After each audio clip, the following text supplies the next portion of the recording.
Thanks for tuning in today. I'm Dr. Nick, the Incrementalist. Join me as I seek out the small incremental changes being applied in other industries that we can learn from and that can be applied in healthcare. Can these changes bring immediate value, but also add up to the big improvements and revolution we need in healthcare?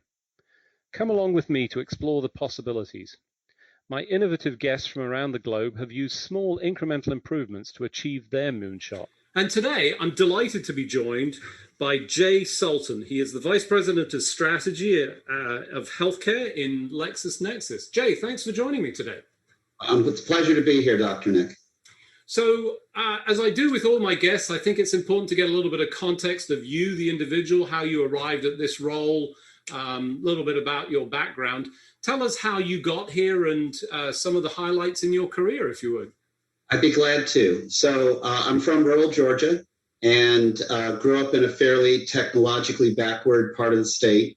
Got into computers and software. I'm not a clinician by background. I am a technologist. I often joke I've had every job you can have in a software company, including having owned one at one point. And I got introduced into healthcare IT as a result of my first wife going through and losing a 5-year battle with cancer.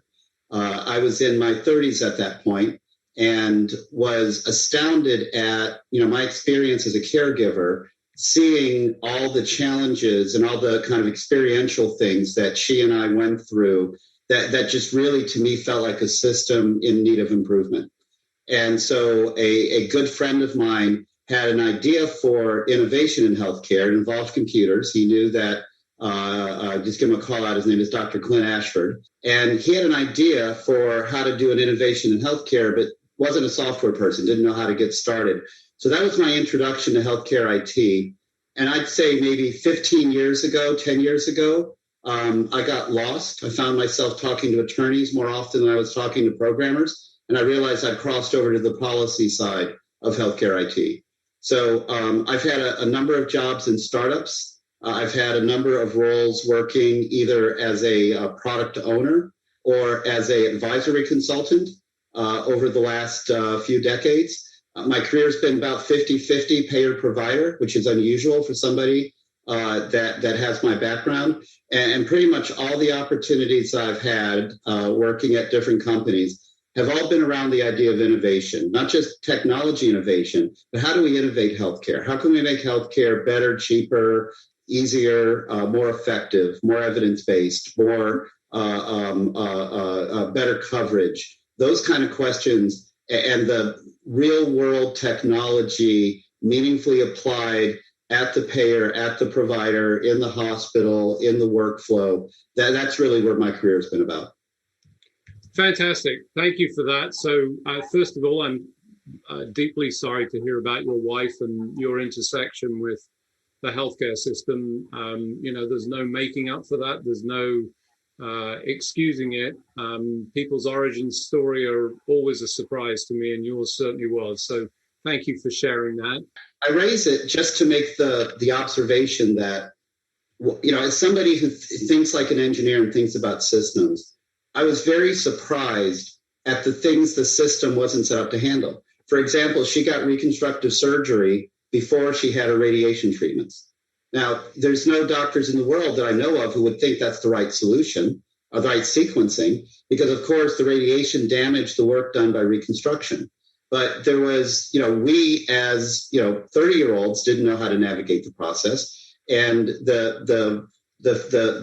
our siloed, uncoordinated touches with different parts of the healthcare system. The surgeon focuses on what the surgeon does. That's what the surgeon's incentivized to do. That's the rules of the game. He's playing by the rules of the game. But the experience it leads to a patient is, we've known for a while now that this is an area that we as an industry need to address. And so, losing her was traumatic. If she'd survived, I probably would have the same thought. And that is that as a system, I am the last to advocate for single payer or government run delivery system. But at the same time, our for-profit, free market oriented system is in need of improvements. And these are improvements we can make that I think will both not only benefit our patients, our members, but they'll benefit us in the healthcare industry. It'll make us more profitable. It'll streamline things. It'll take friction out of the system. So there's, the great thing about a $4.3 trillion industry is you don't have to make much change to have real dramatic impact. And that's really been the philosophy, that I've had through my career is how do we make systematic structural changes that benefit everyone? Because there's a lot of win-win-wins out there. I got to say, I love that. You don't have to make a lot of change in those numbers to get my preferred term, incremental changes. But those are like enormous changes and hugely positive. And I think extraordinarily important to sort of focus in on those origin stories and the reasons why, because passion drives this industry and drives people in it. And it's a drive for good, in my view. So I really appreciate you sharing it and also sharing the additional details. So thank you for that. You had talked a little bit about the future. And, one of the things that you referenced as part of your introduction was the sharing of information, interoperability. And I think you sort of declared the battle has been won. We have a new interoperability and patient access rule. Things are going to get better. What's your feeling about that now? So you're referring to something I said in December of 2020. And here we sit in June of 2021, just days away from the next part of the 21st Century Cures Act rulemaking taking place, which will be the publication of the patient access API for the payers. I stand by the view that by the end of 2021, I think as an industry, we will be surprised at how far we moved during 2021. And I think the seminal event will be, number one, the publication of the patient access API, which, just to remind people, it doesn't affect every insurance company. It affects 4 named lines of business: Medicare Advantage, Managed Medicaid, CHIP, and QHPs, which most people know as Obamacare, that operate on the federal exchange. Those make up about 40% of the U.S. insured population. So for 40% of the U.S. insured population, any application developer, anybody who wants to write an app, but much more importantly, any existing business, any existing entity inside of healthcare, and any existing entity outside of healthcare will be able to get consent from a patient, and with that consent, access a highly standardized data set that is broad, that is deep, and that is very rich, and be able to do so in a remarkably consistent way across roughly 350 different payer organizations that are governed by and regulated by this rule. So that's an awfully big statement, and it's completely unlike anything that we could have said about meaningful use, about the adoption of HIEs or RIOs. And I think some of the key tenets as to why, I haven't told you yet maybe what I think the impact will be, but defending the idea about why that impact will happen is, first and foremost, there was action by the federal government. And I am not often a fan of action by the federal government personally, but in this case, it was necessary. The federal government's the largest payer in the world by both dollars and many other measures. And only they have not only the power of the purse as the principal payer for more than 50% of most providers' revenue stream, but also the power of regulation. And they are using both of those in this instance to compel change. And so if you don't mind me extending the analogy just a bit, Dr. Nick, I think a lot about what has and hasn't happened in healthcare that worked. I often say that the new interoperability, which in my mind is different than what we've done in the last 10 years, what we've done with meaningful use, which was not use that was meaningful, what we've done with the HIEs and the RIOs, it's not that they've had zero benefit or impact, but they certainly haven't accomplished what we hoped they would accomplish, which again, for me, for some stakeholders, is the idea that data should flow freely where and as it's needed to provide effective, efficient, quality healthcare in a way that still respects the privacy and the individual control that patients and members should have. So that, in my mind, is really what we should be about. And that was, I think, the goal for meaningful use. I think that was the goal for HIEs, but it's largely not happened. And I think about, well, what has worked? And that causes me to make the following statement. We have some interoperability in healthcare today that works pretty well. We just don't call it interoperability. We call it the EDI, or sometimes we call it the RCM, the revenue cycle management. It's the flow of claims. It's the data flow that handles the payment of healthcare. Because I'm old enough to remember the days before HIPAA. And pre-HIPAA, it's not that electronic claims didn't exist. Payers and providers had computer systems, but there were no standards. There were no mandates. There was no uniformity. And so what would happen is one payer and one hospital would get together and make a point-to-point connection, a data trade. I like to talk about trading data. They would do it, but it wasn't scalable beyond that one relationship. And the government said, this is crazy. There's a standards body I like. They're called X12. They got a family of standards I like called 4010. Now we have 5010. And I don't like all the standards, but I like this 837. I like this 835. I'm going to mandate those. Now, this was before this rule took place. People thought that, because remember, at the time, while there were a few hospitals doing electronically, the vast majority were either starting with paper and sending paper to the payer, or they were starting with a computer. They were using the computer to create paper or a fax, and they were sending that to the payer, right? That was the world we lived in. And people thought, well, this is going to be a big deal, but maybe it's not going to completely change the way we treat. It's not going to cause us to organize our hospital differently.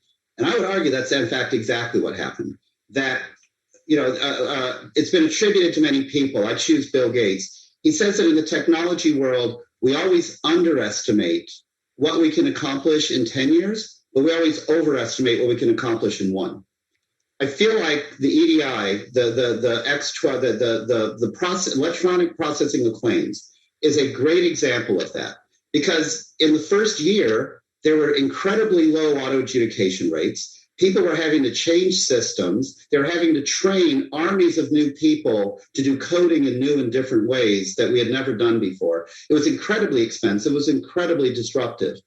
But what comes out of it now is we've gone from auto adjudication rates, around 10 to 15%, to where most payers are able to auto adjudicate around 85 to 90%. And that matters to everybody. It matters because of the volume of claims we process. We couldn't go back to paper today if we wanted to.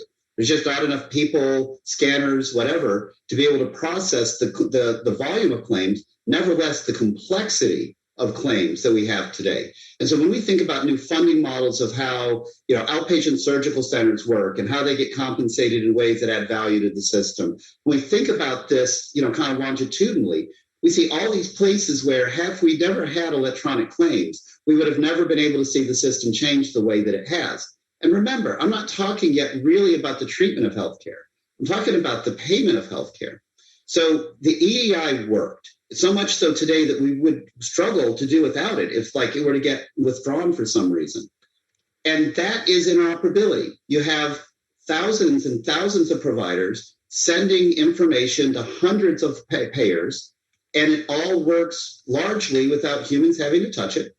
And I would argue that it actually benefits all of us. For providers, every time, a payer can't auto-adjudicate, the provider has to spend money on, touching it and calling and delayed payment and. The free flow, people were skeptical in the zero-sum world of paper claims, where they said, well, my ability to process claims at a higher volume gives me a competitive advantage over, I as a hospital have a competitive advantage over my payer because I can, because of the way the paper claims work. And they felt like they were potentially losing that advantage. I feel like that's where we are today. There's a number of stakeholders in the industry who I believe have not been enthusiastic about the meaningful free flow of data for the treatment of healthcare. This is what the 21st Century Cures Act targets, is the data needed for the treatment and the operation of healthcare. And I would argue they do that because they're concerned about the future and about losing their current competitive advantage. And I think that that's going to prove to not be the case. So for those of you just joining, I'm Dr. Nick, the Incrementalist. Today I'm talking to Jay Sultan. He is the Vice President of Strategy for Healthcare in LexisNexis. We were just talking about the rollout of interoperability, and specifically the new API that's coming through the Cures Act, and the value proposition. Just to dive in a little bit, you made a couple of statements around those fearful of sharing this information.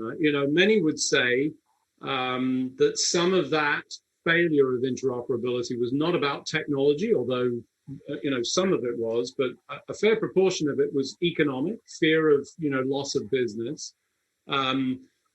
You've taken a subset, as you define clearly, the 4 lines of business and the 40% that is being addressed, which, to your point earlier on, is a huge impact, when you consider the size of the healthcare system. What about the remaining 60%? Do you think those are cards that are going to fall, and why? Well, we know those cards will fall. It requires getting a little bit technical about how the law is put together. So let me give you maybe 3 or 4 bullet points on the 60%. The first point I'd make is this. I think even in the first year or two of the payer part of the patient access API rule operating, we will see payers voluntarily starting to support all their lines of business. And a few of them are mission-oriented. They'll do it because they think it's the right thing for their members or for healthcare.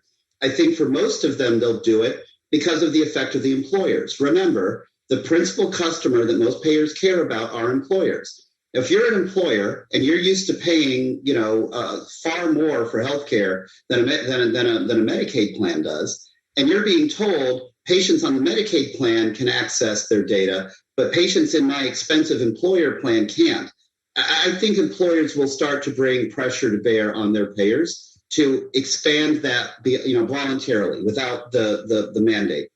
I also think we're likely to see a TEFCA rule out of the new administration somewhere in the next 6 to 12 months. And I think that has the potential to, again, significantly disrupt what all of us think. But I don't want to guess at what TEFCA is going to say. So I'm just going to comment that TEFCA could be something else that ends up altering the picture of what data can be accessed and by whom and when and how. The next point I want to get to, though, is a very important date if you work for a hospital system or physician, and that's January 1st, 2023.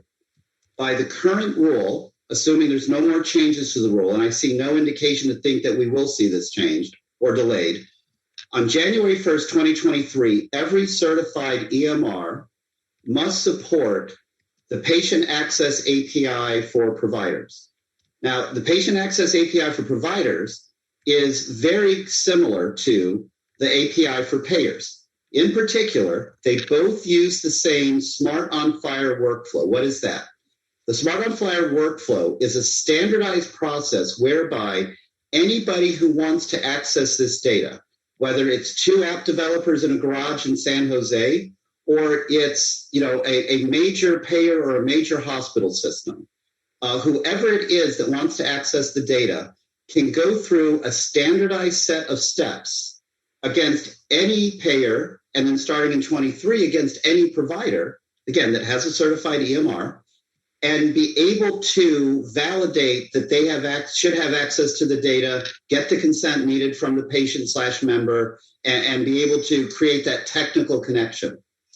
It's also similar in that they both contain the US CDI, or sometimes known as the US Core. There's a slight difference between those two, but for this conversation, let's call them synonymous.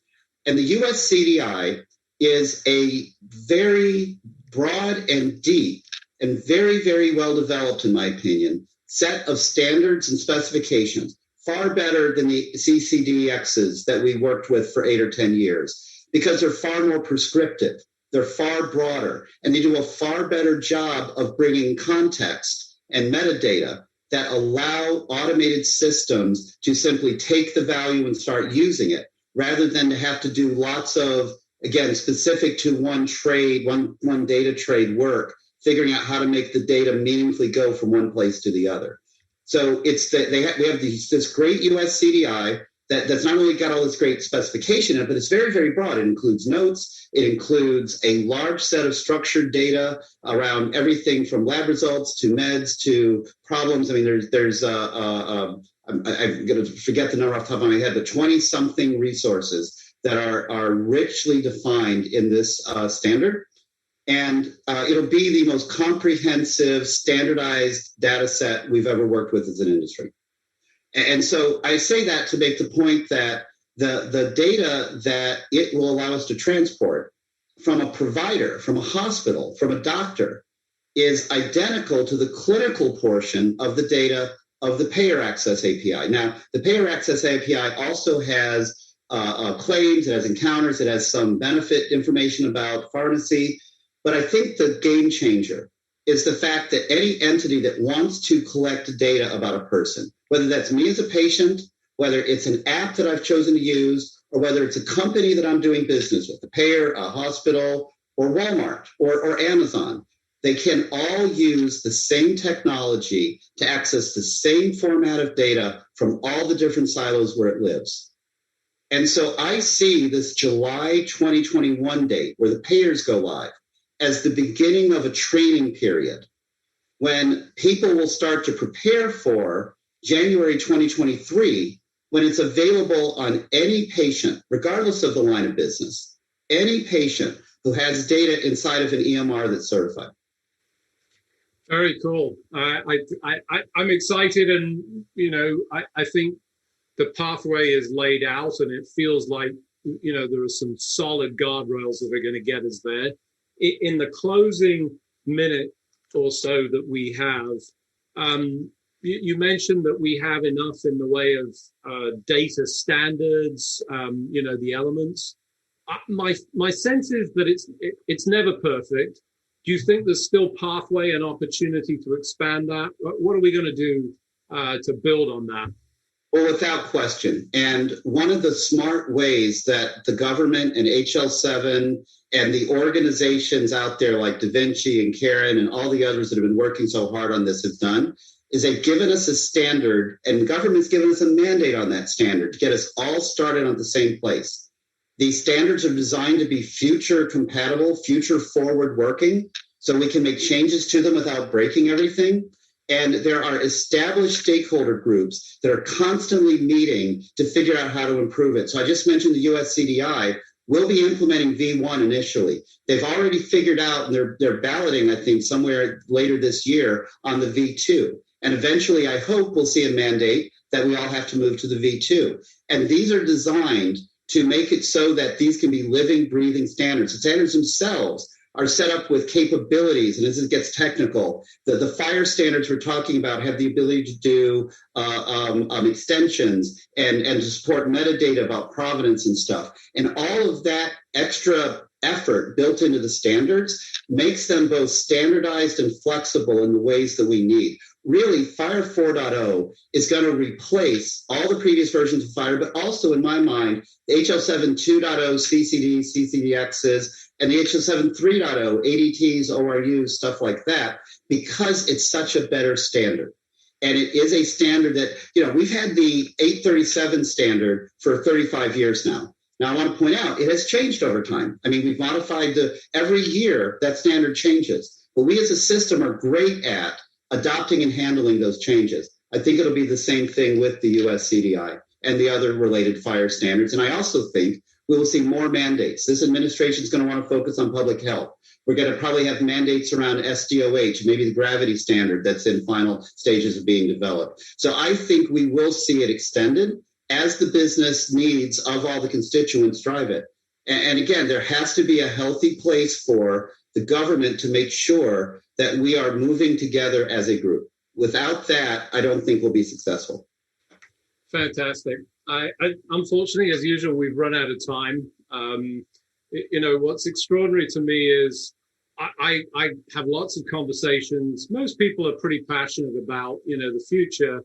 If anybody ever pushes back in terms of interoperability, I am going to refer them directly back to you, because it is clear to me you see that vision, you can see the pathway. And I think it's extraordinarily important. We missed that completely with meaningful use and a number of other things. But I see that, and I love it because you've come from the technical side with the passion around healthcare. And I think it's just so important for us to get to that position. So, Jay, thank you for sharing all of this. It's been a real pleasure talking with you, and I know our listeners are going to really enjoy the insights and the passion. Thank you, Dr. Nick. It was great to join you and your guests. Thanks for joining me today. Do you have any better ideas, or have you found a small incremental change that's brought about a big improvement in your world? Let's continue the conversation on our hashtag, The Incrementalist, or share with me at DrNick1 on Twitter. You can find more information about the show on our program page at healthcarenowradio.com. And tune in next time to hear my discussions with leaders and innovators from around the globe who've revolutionized their space by using small incremental improvements to achieve their moonshot. I'm Dr. Nick, the Incrementalist, and I'm starting a revolution through evolution.